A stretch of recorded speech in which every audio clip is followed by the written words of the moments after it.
Today we have Richard. Richard, thank you for taking the time out and speak with us today. Pleasure. First question, as always, goes out is what brought you to CrossFit Harrow? Yeah, okay. So I think there's a couple of pieces to that. What I'm going to split it into what brought me to CrossFit and then what got me to CrossFit Harrow. So CrossFit, I remember my first exposure was I was in a conference at work, and the partners. I used to work for a place, PwC, big accountancy firm, loads of partners, and this pensions partner stood up at the front, and they were introducing themselves, and he was an absolute man mountain. He was huge. And I looked at him, I was like, geez, you're big. And anyway, he introduced himself. He was like, hi, I'm such and such. I do this for work. I've got a family, and I also do CrossFit. And I remember thinking, what a dork. What on earth is that? What a lame thing to say in front of a room that probably doesn't know what it is. And then I saw on Netflix the Fittest on Earth documentary. Yeah. And I've always been kind of interested in fitness and stuff, and that really caught my fancy. So it was in the back of my mind, and then I moved to Harrow about nine or so years ago. And every time I've been at a bit of a juncture in fitness, going, I'm not feeling like I'm making progress, or the football team's wrapping up or something, what should I do? I had CrossFit on the radar and your gym to come down to, and I just kept putting it off. In my mind, it was... it's not for me, or it's going to be too, like, the movements you see the pros doing on telly are amazing. I'm so far away from that. And things like the logistics. And then one day I was like, I kind of had enough. I've got a feeling this is going to be good for me. So signed up the No Sweat, found it really easy to get down to. And then I think I'll go down the same funnel as everyone, which is you meet subs. You go, oh, she's great. and then had a few sessions with Soph, and you get locked in very quickly. Yeah, it becomes quite addictive, right? It does. And for me... In a positive way. In a positive way. I found it very addictive because it just works. Yeah. And like all of the stuff that I thought was going to work didn't, and all of the stuff I didn't think could work did. And it's great. So I've really enjoyed it.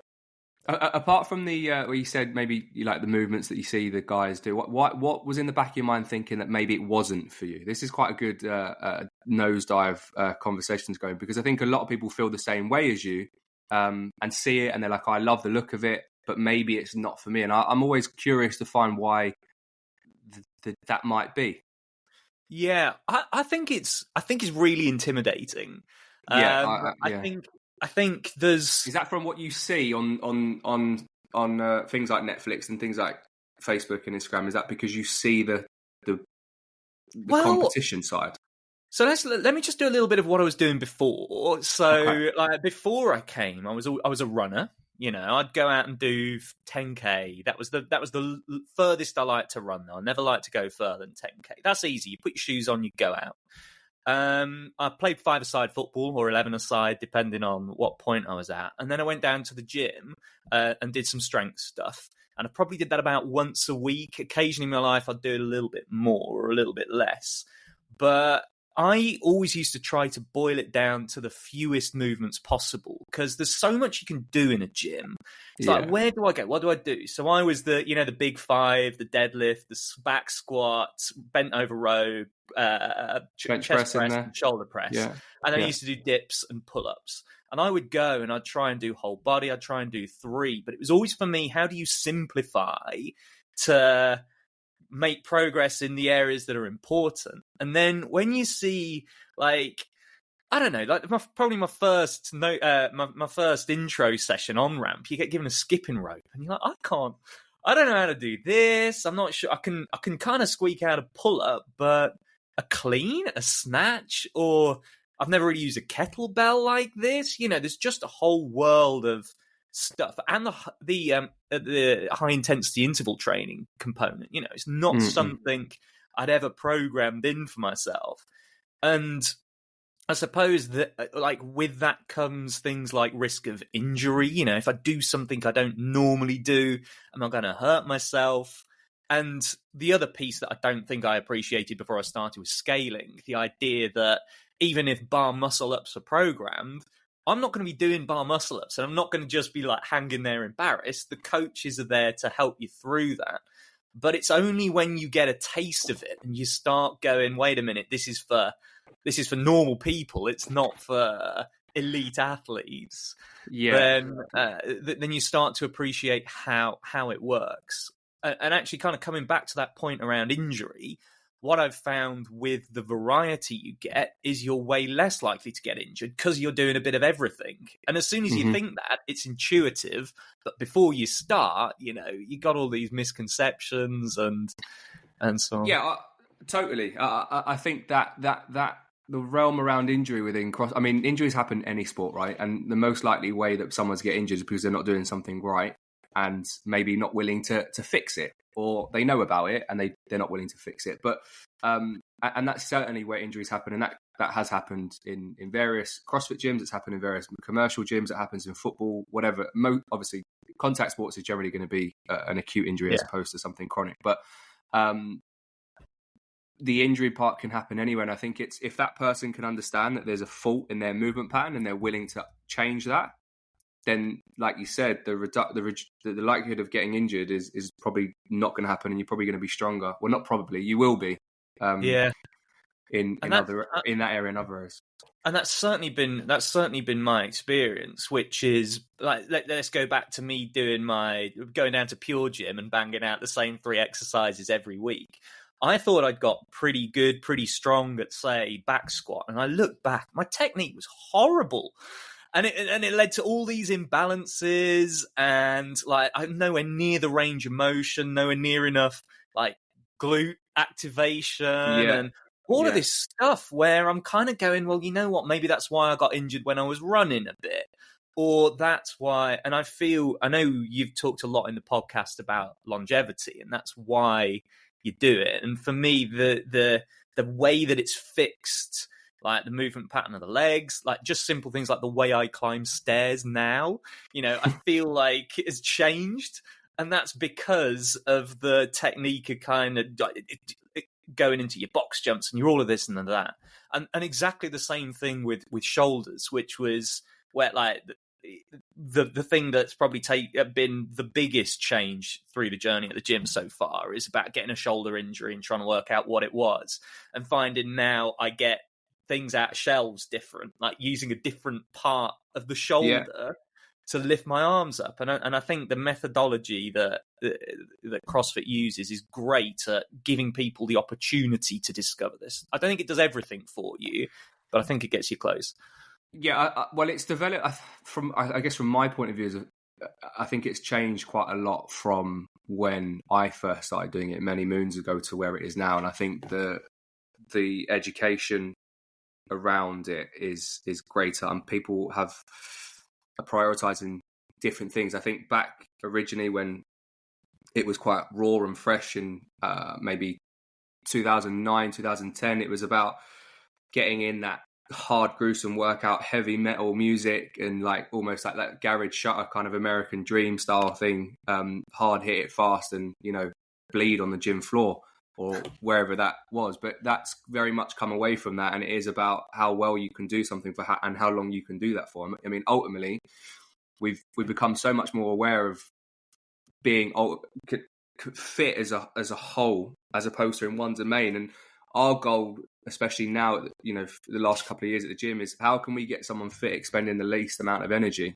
so that they can do that for longer, and not just in that session, but also, like we said, longevity. But it's very different from what it was then to where it is now. And like going back to like what it is now is a lot less scary a message than what it used to be, which just put a crap load of people off. And I think completely agree.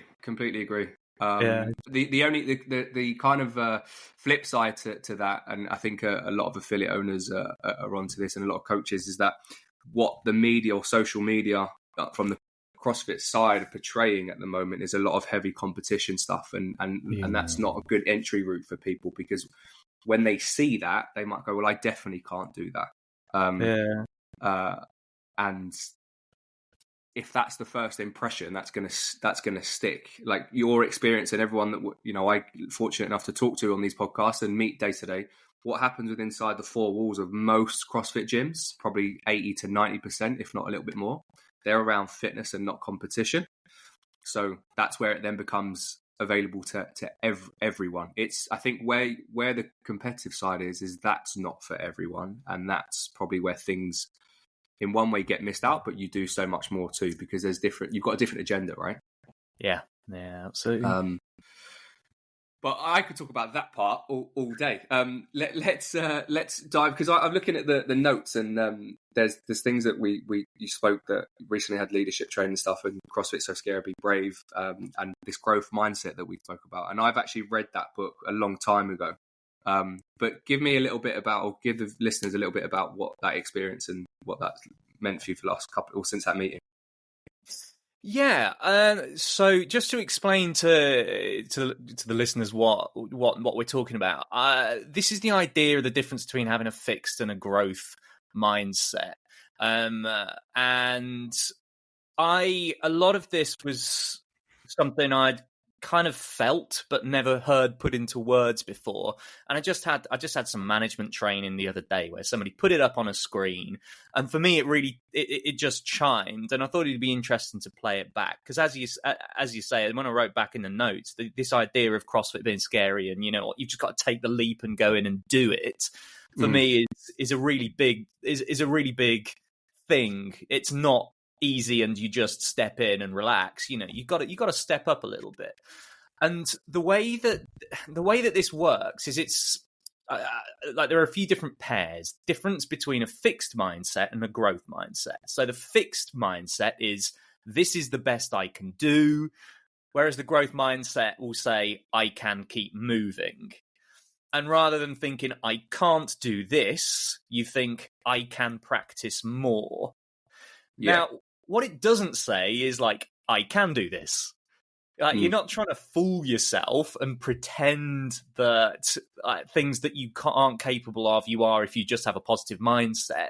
It's more the idea that you are going to get beaten by things, but you shouldn't let that stop you. You should figure out what's important to you, and then if there's something that is important to you and that you're not doing as well as you'd like, you got to start chipping away and working it through. Another pairing, I'm afraid of making mistakes versus mistakes help me learn. I think that's huge, because that doesn't just necessarily go within the gym. I think that's, all of them are in everyday life. I think that people don't like to make mistakes, and they don't want to show their vulnerability. So they would rather just sit back and stay quiet, and not ask for help and say, like, look, I need to do this, or just take the chance and make that mistake. And if it works, it's great. You'll learn why it worked, and if it didn't, you'll still learn why you shouldn't have done that and what you need to do next. Absolutely. And this is very much, I think, my personality is I tend to put myself out there and have had my ass kicked in the past. And you learn so much from that, and it's uncomfortable and it's difficult. But I'm thinking of things like, and it's in different areas. I'm thinking of things like at work, or like, I remember early on in my career, I watched people who I felt like they could wing it in a presentation. They would just have a few PowerPoint slides, they'd talk to them, and they'd be fine. I was like, that's such a good skill. I'm going to practice that. And I tried to wing a few slides presenting to the whole team. This is like 80, 100 people. And I had a meltdown. Like, my blood pressure spiked, my ears started ringing, my eyesight went blurry, and then I left. I don't know how I went through it. It's because I was presenting with somebody else and they carried me through. But I had to go to the toilet afterwards, wash my face, and go, what the hell just happened? God, you went through it. And then when I was talking to people afterwards, they were like, that person you think wings it, they have spent decades practicing that skill. I knew them 10 years ago. They used to write notes on everything they did and rehearse it. And they make it look natural, but what they make look natural is years and years of practice. And that's that's kind of one example, but it's what I wouldn't say is I shouldn't have done it. Yeah. Sometimes you got to put yourself out there in a position where you're going to try something and then get your ass kicked. And then, as I say, it's a real learning experience. I think that I totally agree, and I think it's important for people to do that. There's obviously going to be those introverts that maybe find it a little bit more difficult to put themselves out there, but everyone will do that in good time or when they feel that they're ready. And opportunities come and go, and they might not have seen it the first time or the second or the third. It might be 4 or 5 down the line that they go, actually, right, now's the time where I feel that I could manage my vulnerability. Yeah, and the idea for me, and I did think about this a bit, but of why bring up this idea of having a fixed mindset or a growth mindset, and it isn't because I think somebody who is I've got that tendency towards the growth mindset, and that's why it resonated, I think. But I know loads and loads of people don't. And it's not about saying change how you think about everything. It's about sometimes just challenging yourself on 1 or 2 little points and kind of giving you permission to do. Yeah. So, you're right. Some people, this is so far from how they naturally operate. But do you think that's linked to with the current, like where we are today in technology and what's out there on social media, and what is, when I say social media, it's not just Facebook, Instagram. It's also talking about like news and stuff, of what the peak of that thing is. So, for example, in the CrossFit or fitness world, it's going to be male. It's going to be 6-pack, big legs, big arms. Massive snatch, big massive squat, big clean and jerk, whatever. With the ladies, it's going to be a flat stomach, maybe big busted, big boobs, etc. That's for fitness. In an entrepreneur world, it's going to be, well, if you're not waking up at 4 o'clock in the morning, meditating, doing yoga, eating or drinking matcha tea, and then finish your working day by 10 p.m. at night, then you're not successful. Do you think that has something to do with that pressure? A little bit. I must ask, how's your ice baths going? Having said that, that's just one of those things where you said you'd started. I was like, you're kidding. Yeah, no, they were great, but then I stopped because I couldn't get the temperature. I'd kind of climatized to the temperature, and to fill the ice bath, to fill it up constantly every morning with ice, I couldn't get it below 5. So I worked up to I think it was 5 degrees, and that was the coldest I got.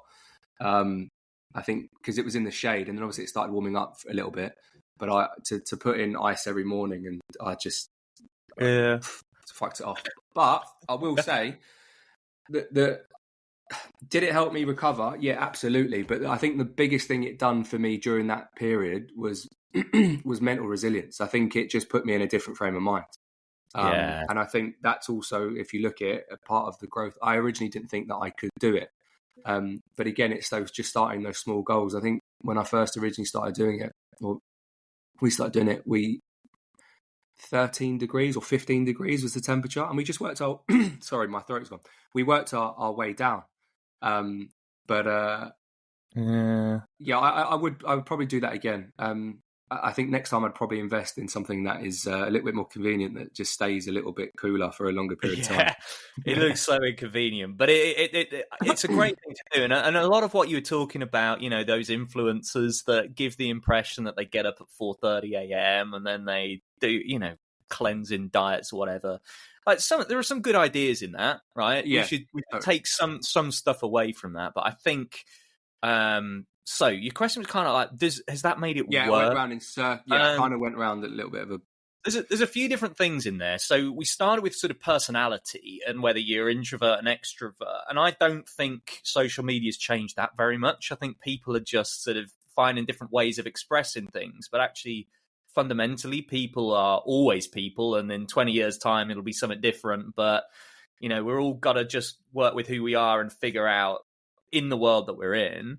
I do think that there are pressures at the moment, but actually, I think this is a bit controversial, but some of it's not as bad as it used to be in some ways. So I've just started watching back Will and Grace, which is kind of 90s US stuff. Yeah, you a fan? I've only seen a few, but I wouldn't know the story. Like I know the show, but it's good. But it's like Friends, same kind of time.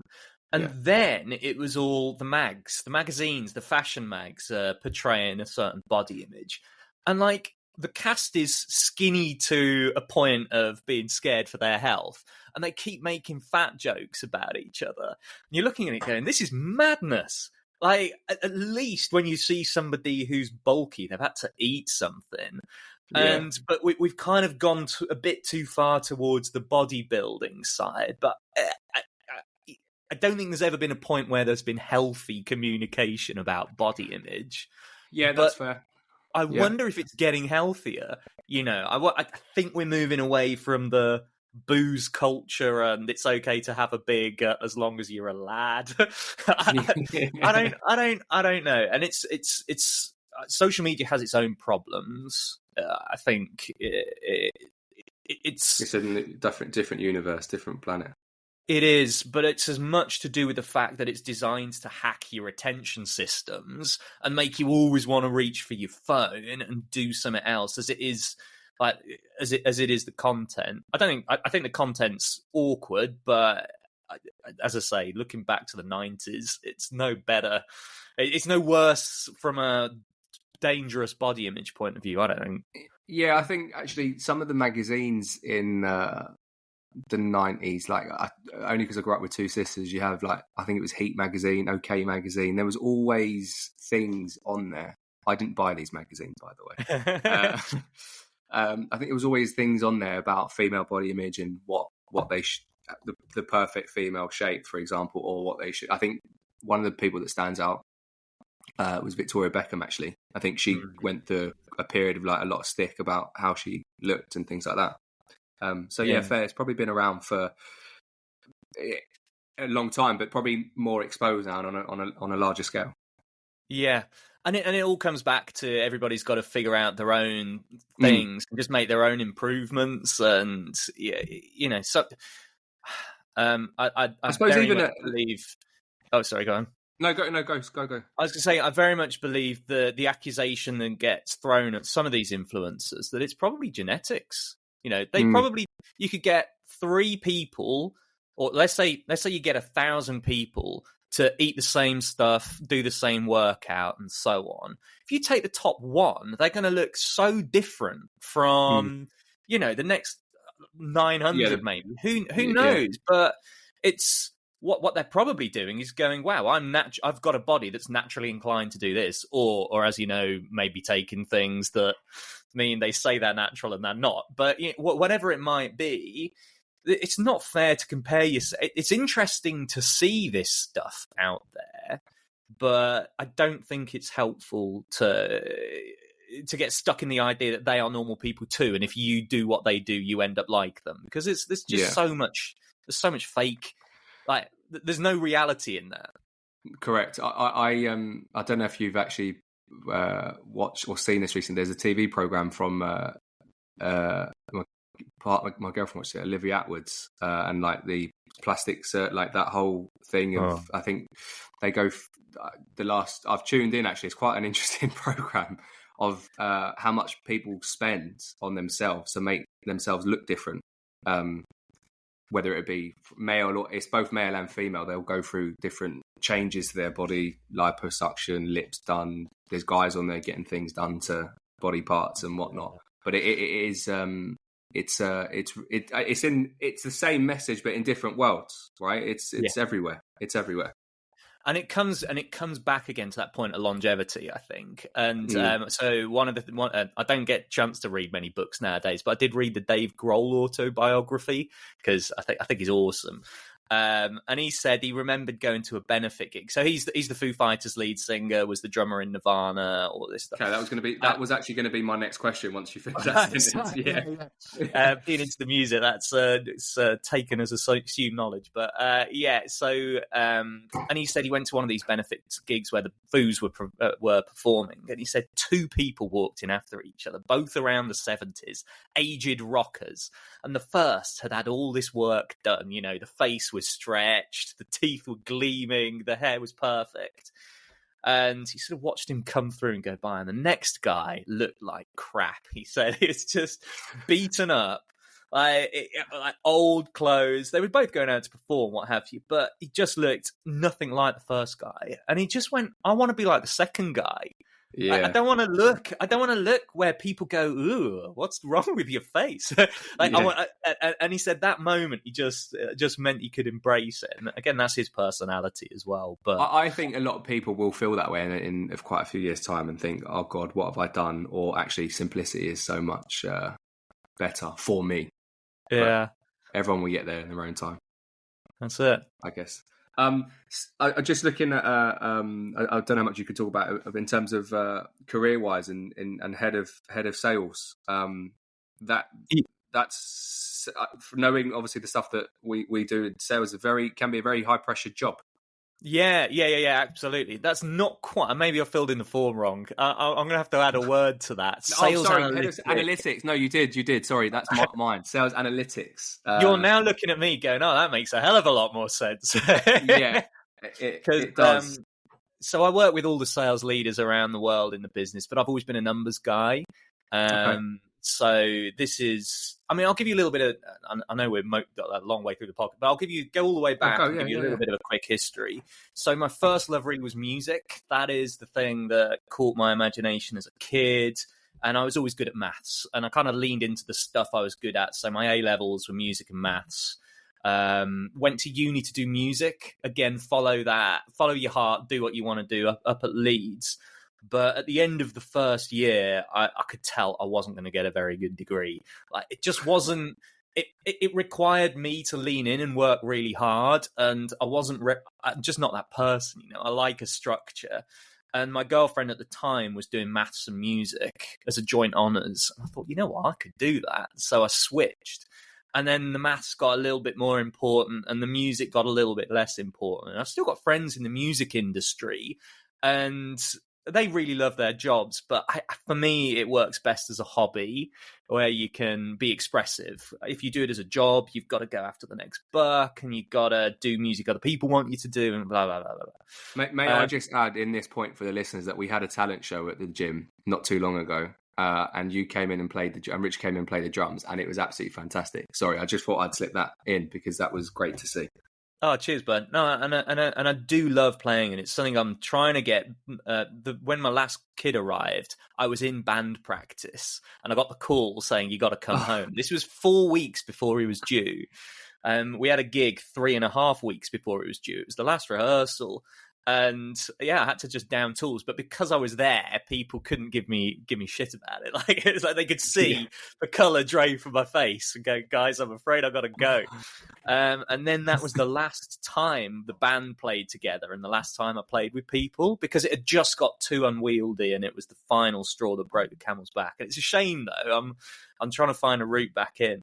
But yeah, the maths kind of took over, and then I did an internship at PwC, which is where it was kind of a consulting maths role, all to do with how you pay the top execs at companies. So they'll get salary, they'll get bonuses, they'll get shares if their company outperforms other businesses, and it was all around how you design the schemes and incentivize people. And there's a load of legal and accounting stuff around that. Did that for ages, but found I wanted to get back to the maths a bit more, and moved around into an HR analytics role. And finally, I ended up going in-house at PwC doing their sales analytics, which basically means adding up who is selling what where, and then kind of going in and going, you could do more, you could do less, there's an opportunity here. You're not moving things through the pipeline quick enough. We've got a problem because we're not filling the pipeline. All of that dynamics of the sales process, you can use numbers to shine a light on it. And then a few years ago, I moved from PwC, where I'd been my whole career, to an exhibitions business called RX. We do Comic-Con in London. We do a fitness show called FIBO. I don't know if you know. It's one of the world's biggest fitness exhibitions. And we do exhibitions in any industry you can imagine, like sheets of aluminium, building hospitals, gifts, real estate, jewelry were big, all kinds of stuff. And it's been a really cool role because I've done some sales incentives design, some general analytics, like I was just saying, but a lot of I sit in the strategy team, and actually it's a lot of how are we going to shape this business for the future? How are we going to get like the different events talking to each other to make them as successful as possible? It's a brilliant business, but a really odd one. Nobody plans to go into exhibitions. I think you end up falling into it. Well, so do you, working with numbers, do you find the job highly stressful, or do you find that actually managing work and stress is a good balance? Relatively good balance, actually. I think Does there it are get, a lot. sorry, Go on. does it get higher, closer to the start of an exhibition, or during, or? More to do with certain projects and, when are we talking to the big boss? So we're part of a bigger company called Relex, the Elsevier publishing business. LexisNexis does sort of risk stuff. And when you're talking to the big boss of that, you got to get things in a row. Or you got your own internal deadlines or presentations to deliver. But because we run 350 of these events, so at the group level, you can't get sucked into any individual one. It's more seeing how the whole business is changing and trending. And when I got my graduate job, I remember going to a graduate fair, not having a clue what I wanted to do. And it was hosted by KPMG, who are another one of these accountants. And I spoke to somebody, and they said, "What do you want to do?" I was like, "I don't know." They said, "Well, what are you studying?" I didn't tell them about the music. I said maths, and they said, "Well, you should be an actuary then."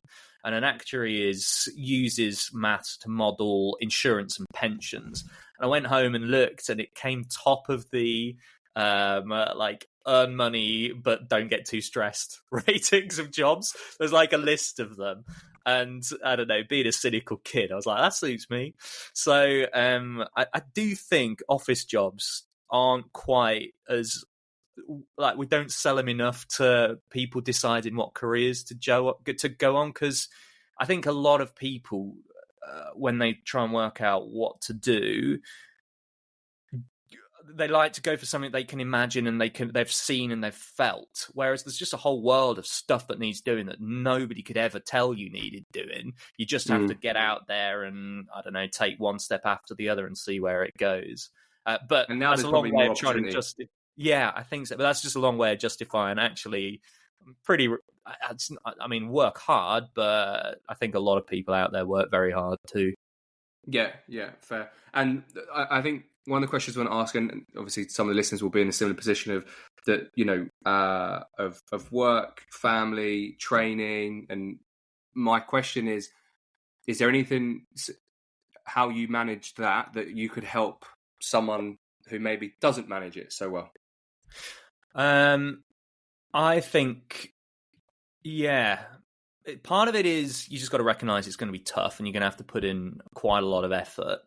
So there's no shortcut that can mean it's easy. Yeah. You're going to get into a place where you do just end up working quite hard. And then it becomes about priorities.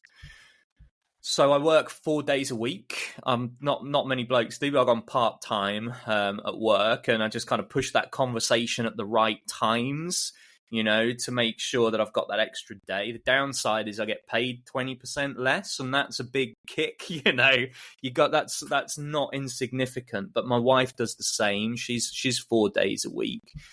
That one day I'm not at work is not an easy day. That's the day I've got the kids at home.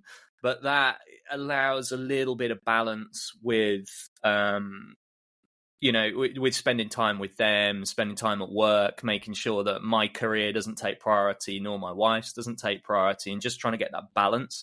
So I think having that fundamental balance between the two of us gives us enough space to then try and fit in the stuff that's important. And that's the other tip for me, which is you got to prioritize.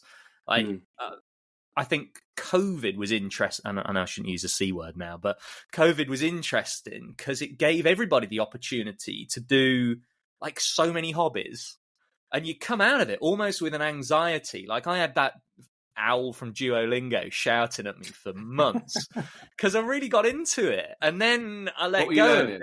Spanish. And I haven't done it for years. I really enjoyed it during that period, but I've ended up bucketing what I'd call tier A hobbies and tier B hobbies. And you've got to let go of the tier B, even if you love them. But I don't do Duolingo anymore. You know, I can't. I don't read books. I like to read books. I don't play football. You know, I love football, but I've had to let go of that because coming down the gym is something I want to make time for. Playing golf is something I want to make time for. And again, partly a longevity play. My granddad played till he was 85. You know, if you can find a sport where you and your old fogey mates can go out and wave a club, brilliant. Like that's hopefully going to bear fruit for a long time. And the other one is music. And those three are... You're non-negotiable take precedence over everything. Yeah. And then you have to, and then it's a case of fitting it in. We haven't seen each other for ages because I've ended up being sucked into the world of the 6 a.m. Oh gosh, that's a hard world. That it's nobody's. You go to bed at 9:30 because you're so tired. Yeah, but it's the only way of fitting it in sometimes. Yeah, and they're your non-negotiables, and you have to do, you know, what you need to do to get that satisfaction out of those things, because in turn that will lead to some sort of, you know, personal happiness and achievement and success in that sense. But the question I wanted to ask you actually on that is, how easy or difficult was it to make that decision to go to 4 days? Because I would imagine that was for some can be a very big decision, especially that you've both done that. Yeah, it took a couple of things. It took a while to come round to the idea of it. So I'd like to remember I was all progressive and for it, and I'm pretty sure my wife would tell you I resisted it for quite a long time. For that reason, you know, you don't want to... I don't know if you don't want to jeopardize your progression, or you don't want to give the wrong impression to the people that you work for. But I think that idea of balance it kind of won me over. And what made it a lot easier was I'd moved at PwC from that role where I was serving clients. And that is a case where, you know, if they send you through something at 9 p.m. at night and need it for the next day, you can talk about boundaries, but really you're going to have to do it, because client service is what distinguishes you as a business. You know, if somebody needs you to go to Bristol for 7 months, you're going to be living out of a suitcase in a hotel. And that was an environment I would have found it very difficult, I think, to go down to 4 days.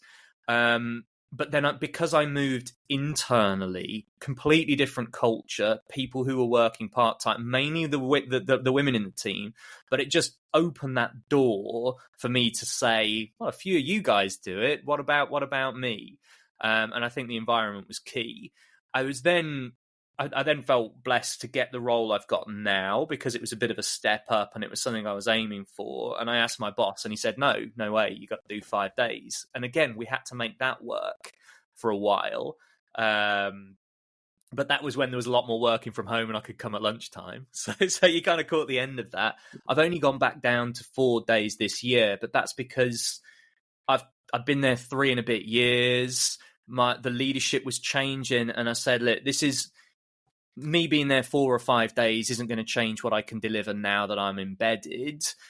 If you want me to do more, give me more people. Don't ask me to work 5 days. But it was about waiting for the right time, I think. And I'd go up to 5 if I had to with another role again. But life is all about timing. Yeah, in everything, life is all about timing. You said a while ago, which would touch base again on, that music is your first love. And we've got, I'm just looking at the notes, that drums fairly, you know, good, conducting okay, singing pretty good, and guitar bad. So is that where you spent the least amount of time on? Absolutely, that was another COVID one. But there's something about, well, actually, I didn't even list piano, which is the first instrument I played. But it's behind you, Yeah, I'd love to be a good guitar player. And actually, I think it's a great instrument because you can just be you and a guitar, and you can sing and perform and feel like you're making music. Problem with the drums is nobody's going to go and listen to a drummer for a night. Very much an accompanying instrument. So what I have done with the guitar is I've picked up enough that I can play along with, like, if my daughter wants to do a song, like, I can play a few chords and we can hack through things that way. But I think it's the coolest instrument. I wish I'd learned it from when I was younger. And another thing I found during COVID with the guitar, like the internet is so full of free stuff to help you, like Duolingo with languages. And then there's a guy called Justin Guitar who's got this course that'll take you from not knowing anything to being able to play loads of stuff. And it was really great. I enjoyed it. And then life went back to normal and I had to give it up again. It takes a lot of hand-eye coordination to play guitar, right? Yeah, it does.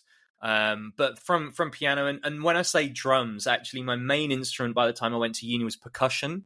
So that's the drums, but also things like the giant xylophones and glockenspiel and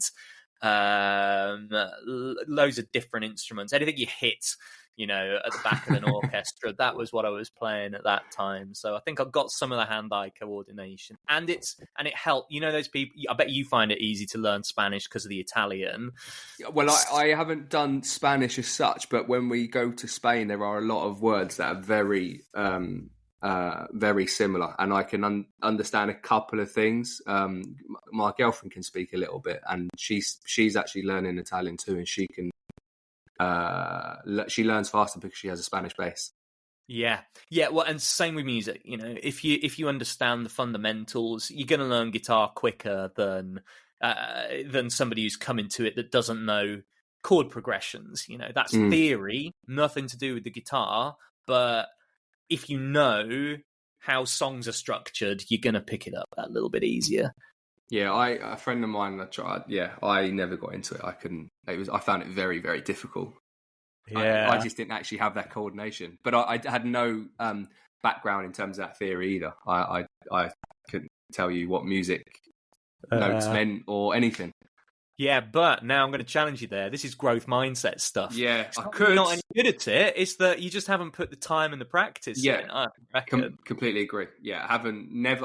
Do you know one of the things I've laughed at is like it'd be amazing to be able to sing and play guitar. Yeah. And they're both. I mean, what's your opinion on this? Do you think everyone can sing, or do you think there's people that are just not meant to be singers? I think everyone can sing. I really do. In tune. Yeah. Well, not now. like most people can't right now, but I think it's, and this is the growth mindset point. I think it's in there, but I was brought up in a house where everybody sang. Really? Okay. And it's so easy to forget. And this is one of the things looking at my kids. Like kids are kids for ages. I've got an 18-month-old at home. In a decade, he's going to be 11 and a half. Right? And did you expect an 11-and-a-half-year-old to be good at anything? No. So he's got like a decade of permission to suck at everything and just practice. And, I started learning the piano when I was 4. I would practice 3 times a week, have half an hour lesson a week. And 10 years later, I was all right at the piano. People are really attached to this idea that when you get older, it's much more difficult to learn things because your brain is just stuck.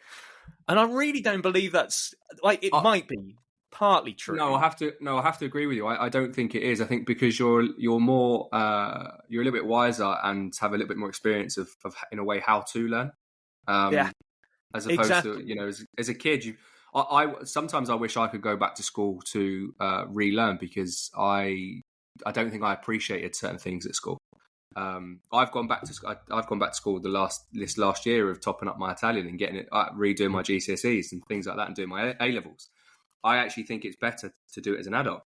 Yeah, absolutely. And you got that discipline and that structure, and Correct. so you can see the bigger picture much better. But adults are just impatient, and I am too. And this is the other hobby of mine at the moment, which is golf. I'm about 5 years in, and I suck. I really do. Golf's a hard game. It's such a hard game, and I've sucked so much for so long, but I can't give it up because I know it. I know you just need to work it through. But then when somebody comes along, and I don't know, in a year they're already better than me. But then when you talk to them, they played with the dad when they were a kid. And they played hockey at uni, which is kind of similar stuff. And they've taken it up and they now go out 4 times a week. I'm like twice a month. But it's about, they say you need to do something for 10,000 hours to be an expert at it. And if you're like, I think it's so profound, because it's so relative to the position that we are in the field that I am in, is that everyone wants things like now and don't realize that it's a process and takes time. And those who come in, or that may be like good or better than others, it's most likely because they had a very high sporting background as a child. Maybe stop for a little while and in 20s or 30, whatever it might be for them, and now continue it on. So they have that kind of muscle memory in a way, and I think it's the exact same. I think it's the exact same. Yeah, I think so. But that's not to say, because it's so easy to go, I suck at this, so I'm not going to do it. It's much harder to go, I suck at this, so I'm going to do it more. Or just accept that if I keep turning up, and I know, I just know, maybe in 10 years' time we'll talk and I still suck at golf and I'm like, it was pointless. It's a waste of time. My perspective on life has changed. But I think at some point I'm going to suck less, and it's going to come through work and repetition, practice and exposure. And I just got to accept it's a real slow journey. And not try and jump to the end. But that's I think so true with music. If it's important to people, you could learn to sing, but you're going to have to put in hours. I don't know. If you put in an hour practice a day, you might say in 3 years' time you'll be able to sing, or 2 years' time. I don't know what the answer is. Some things might be easier to learn than others. Yeah. But you look at that kind of workload and go, holy cow, how am I going to do that? But my daughter walks around the house singing for fun. And I was going to say, how important is music at home? How much exposure do the children get to it? Quite a lot. We send them to Stagecoach, which is singing, acting, and dancing. Triple threats, is that what it's called? Yeah, well, it is a triple threat. I mean, yeah, it is. It's great for them, and part of the reason for that is, I think, again, I don't want to get into trouble with any of these things, but they're less inclined towards kicking a football than my 1-year-old. And I wanted to make sure there was something structured that the girls could do that would give them access to teams, things to work towards, events to participate in. And me and my wife met doing an amateur dramatic show in the band. We know what great community is around it and the kind of rewards you get for doing it. And so we just started them down that path, and both of them, the 7-year-old and the 4-year-old, seem to enjoy it at the moment. If at any point they say we hate it, it's not for me, we may well move them on. But and then you've got me singing, my wife's in an orchestra. They've just got it around them a lot, which makes it easier, but they're not going to grow up as elite sports people. My eldest daughter was coming home all morose yesterday because they'd played a football tournament at school and she was dreadful. And I must admit, you won't have got any natural talent from me. So you win some, you lose some, I guess. But I suppose they're going to dive into as much as they can and whatever they can, and I guess eventually they'll make their own decisions what they like and don't like, and absolutely, they'll find out what they're good at and what they maybe want to persevere. It's the same way that I'm sure that you learned, I learned, and most of us do learn that way, don't we? That's it.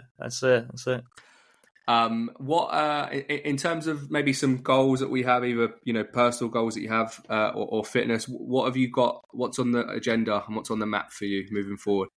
Yeah, so I've got some long-standing ones, actually, from the days where I was down at the Pure Gym, and that's bench press body weight, and then a load of stuff that comes off that, which is like a ratio. So I want to, and I don't quite weigh this, but I'd love to be able to shoulder press 60, which is a long, long way from where I am now, bench press 90, back squat 120, and deadlift 150.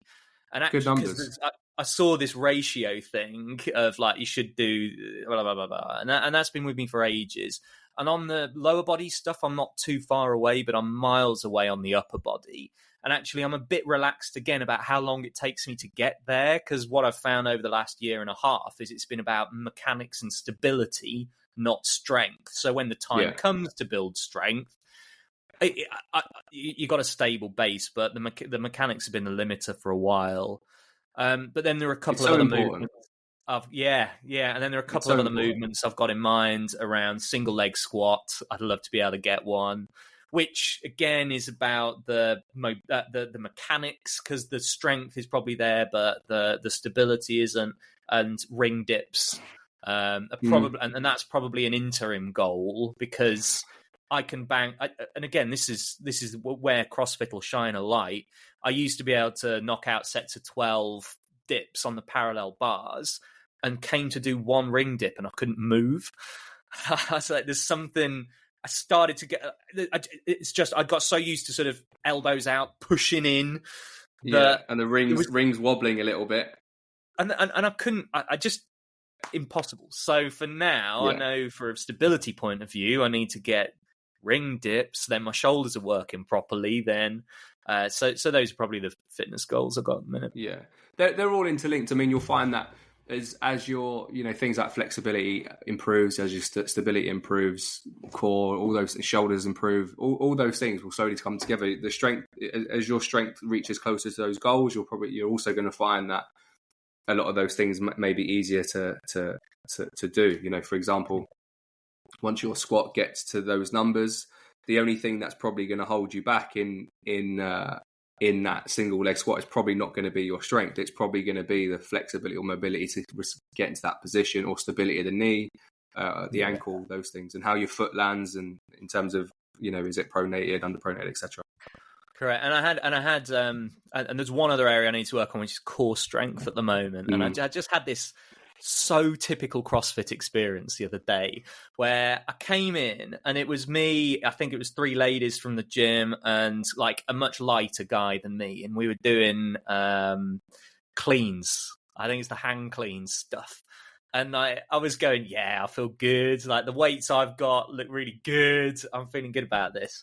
And then the workout came, and it was 100 kettlebell swings and 100 sit-ups. Oh, yeah. And break it up however you want. And I was like, I'm going to do 5 sets of 20 sit-ups, 4 sets of 25 kettlebell swings. And let's just say it ended with everybody stood around me going, go on, you can do the sit-ups. How many have you got? Like, I've got 25. People were stood for minutes going, 17, 16. I was like, I'm having a break. It was just perfect, because it shows how different everybody is, and how we've all got our stuff to work on. You could have been in that class, and someone would have looked at you in terms of those weights and gone, oh wow, I want those weights that Richard's using. I want to use those. And then equally, you felt in that workout part, I wish I could do those sit-ups as fast as he or she or whatnot. Oh, it was humbling. That's the word. It's not humiliating. It's humbling, and humbling is great. We got to be humble. Yeah, for growth, I completely agree. Again, it goes back to, it's not that I'm bad at it. It's just I maybe haven't spent as much time, and I can spend more time and whatnot. All part of the growth mindset that you mentioned. But very valuable lessons in there. Richard, we're out of time for today. But I really appreciate you coming on and sharing your experience. And guys and girls, thank you very much, and tune in next week. Thanks, mate. That was quality.